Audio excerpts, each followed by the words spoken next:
आप चाहे 40 के हो जाओ, चाहे 60 के हो जाए, चाहे आप 100 के हो जाओ, पर एक चीज याद रखना, अपने घर के अंदर, अपने बंगले के अंदर वस्तु बढ़ाओ चाहे ना बढ़ाओ, पर अपने बंगले और अपने घर के अंदर अपना व्यवहार जरूर बढ़ाना।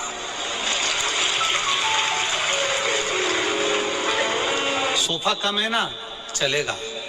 बर्तन कम है ना, चलेंगे। अलमारी में साड़ी कम है ना, चलेगी। जेवर कम है ना, चलेगा। चप्पल जूते कम है ना, चलेंगे। पलंग कम है, चलेगा। गादी तकिया कम है, चलेगा। बहुत सारा दिखावे का सामान नहीं है, चलेगा। घर में वस्तु कम होगी ना, चल जाएगा, पर घर में एक दूसरे के प्रति व्यवहार कम मत होने देना। अगर व्यवहार कम हो गया तो वो वस्तु किसी काम की। हमारा अपना व्यवहार क्या है?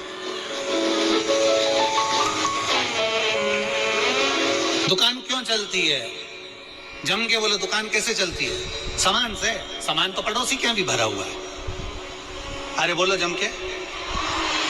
फ्रिज पड़ोसी के यहाँ भी है, फ्रिज तुम्हारी दुकान में भी है। कपड़े पड़ोसी के यहाँ भी है, कपड़े तुम्हारी दुकान में। उसी कंपनी का, उसी वैरायटी का उसके पास भी है और तुम्हारे पास भी है। घड़ी की दुकान तुम्हारे पास भी है, घड़ी की दुकान उसके पास भी है। सोने चांदी की दुकान उसकी भी है, सोने चांदी की दुकान तुम्हारी भी है। बर्तन की दुकान उसकी भी है, बर्तन की दुकान तुम्हारी है। कपड़े की दुकान उसकी भी है, कपड़े की दुकान तुम्हारी भी है।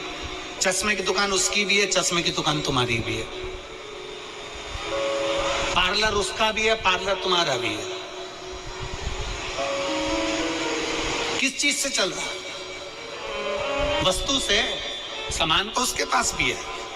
तुमसे किसी सुनार की दुकान में जाकर देखना, सराफे की दुकान में जाकर देखना कि किसी सराफे वाले ने 4 मंजिल का शोरूम बना लिया, माल भी खूब भर लिया। और किसी सराफे वाले की दुकान एक छोटी सी गली में छोटी सी है, उसकी यहाँ लाइन लग रही है और उसके शोरूम में मक्खियां उड़ रही है।